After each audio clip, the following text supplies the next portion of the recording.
So it's been a while since Majima sailed for the open seas, and I'm guessing that most of you guys playing Pirate Yakuza have either finished or played through majority of the game. And I'm sure you all have opinions. While I'd say the game was generally a good experience as per our review of the game, which you can find here, I definitely understand if someone had a few problems with specific aspects of the game.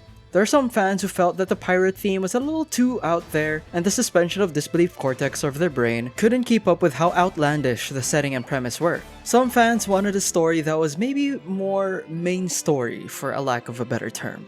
This is understandable given how amazing the story of The Last Gaiden was. I think the game's pacing was something a lot of people didn't like, which I also pointed out in the review. The area combos needed a little bit more polish, a lot of recycled mini-games and sub-stories from Infinite Wealth, the list goes on. All these comments and fan sentiments got me thinking, if RGG were to maybe give a Majima game another shot, what would we want to see? So here are our 7 things we'd want to see if Majima gets another chance in the spotlight.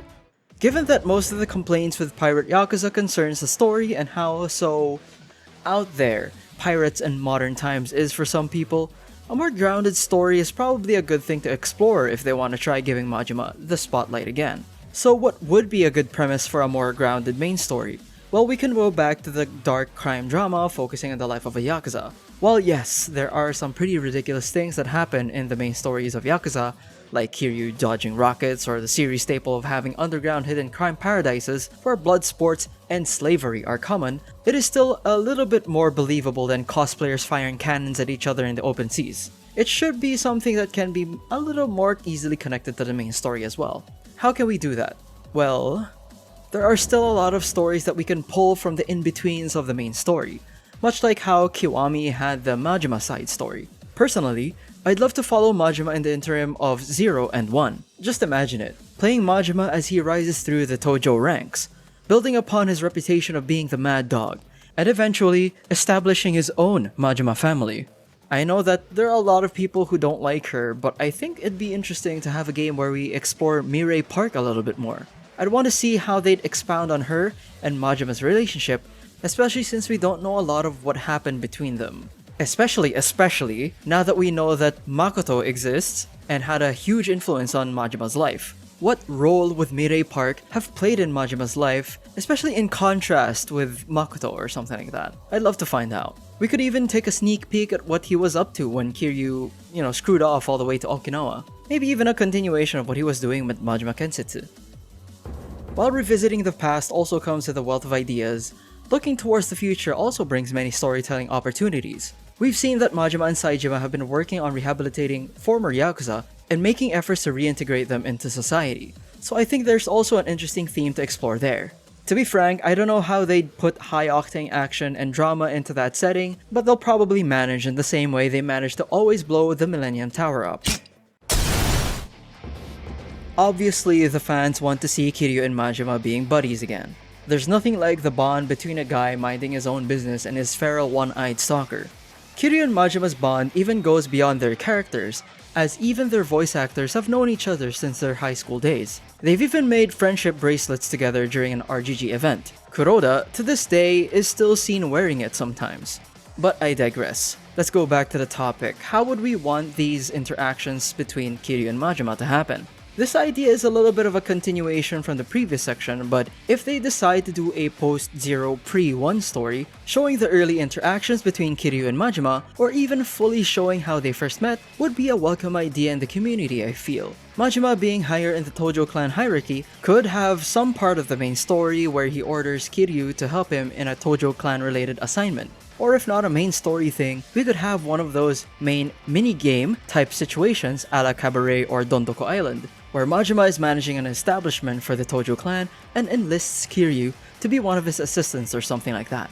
If they're doing a post-Infinite Wealth story, I would love to see Majima visiting Kiryu during his cancer treatments or after he's recovering from chemo, or something of that nature. It could be part of the main story where he occasionally checks up on Kiryu and updates him about what's going on with their Yakuza reformation project. Or maybe it could be a side quest where he occasionally visits him, and part of the side quest is picking out what healthy food he should bring Kiryu, and each time he chooses correctly, a bond gauge fills up which unlocks cutscenes or something like that. Personally, I'd love to see Majima just enter Kiryu's room and put down a huge watermelon for him to eat. Maybe we can take some cues from Ugaki and Kuroda, have them do a friendship bracelet minigame too. We also mentioned this in our Pirate Yakuza review, but there were some interesting combat mechanic introductions in Pirate Yakuza. Obviously, jumping and air combos were a new thing that we were really excited about. However, we also mentioned in the review that there was a lot of room for improvement with these mechanics. What I'd want to see in a polished version of this would be more juggling. In Pirate Yakuza, it's either you're hitting on the ground or in the air. There wasn't any launching then juggle where you're still feet planted flat on the ground, kind of like what you'd see in fighting games, so I'd love to see them pull that off. Another fun thing to see would be if we can get ways to prolong air combo time through skillful timing and combo inputs. It would be an added layer of depth to the combat that fighting game lovers and people who like to get hardcore into the fighting mechanics of RGG would most likely love to see. The perfect dodge and perfect parry system were pretty good, but I wish there was a way they made it feel more impactful. Dark Souls is the best example I can think of when it comes to how really nice the parry feels. Who knew that a simple sound effect could make the biggest difference between, "Oh nice, I parried," versus, "Oh yeah, baby." If we're looking for more recent examples, Dynasty Warriors Origins was a game that introduced parries and perfect dodge as well, and every time I did it, it always felt satisfying. So maybe some tweaks to screen effects / animations plus an "ooh that hits the spot" kind of sound effect would really do wonders for RGG's parries and dodges. I also need a Majima Kensetsu minigame. I can already imagine an after Infinite Wealth type situation where Majima is trying to reintegrate reformed Yakuza back into society and offers them construction jobs in the form of Majima Kensetsu. If Ichiban got an Animal Crossing minigame, I can imagine a Majima Kensetsu minigame would be kind of like that, but with a bigger focus on how individual buildings are built rather than building a community / resort. It could maybe play like The Sims, but only just the building part, and you're given a checkbox of things that a certain building needs to have from clients. Of course, it needs that RGG flavor to it, so maybe your employees are a colorful bunch of former Yakuza. Then maybe throw in a ninja in there somewhere, I don't know, some weirdo cosplayer wearing an anime girl mask or something as well. Along with your usual office buildings and parks, they're also tasked with building shady stuff like casinos, brothels, and soaplands. At a glance, Karaoke is seen as sort of a jokey, light-hearted part of the RGG series, but upon closer look at the lyrics, you'd quickly notice that the lyrics of these songs reflect something about the story or the person singing the song. Well, not all of them, there are still some purely jokey songs. Some examples of the more serious songs are the iconic Bakamitai, which is basically describing Kiryu's general path in life, and Shiawase Naraiya, describing Majima's emotions toward Makoto.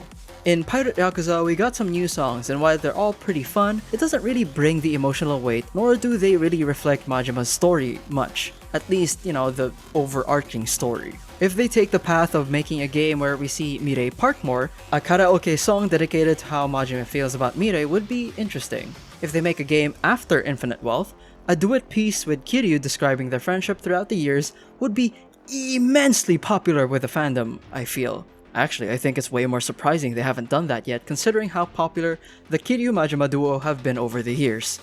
So those were the 7 things we would like to see in another Majima game. Pirate Yakuza was pretty fun, but I can see how some people would have been turned off with how out there it was. But we definitely still want to see more Majima, and we think that these ideas would make for a great Majima game.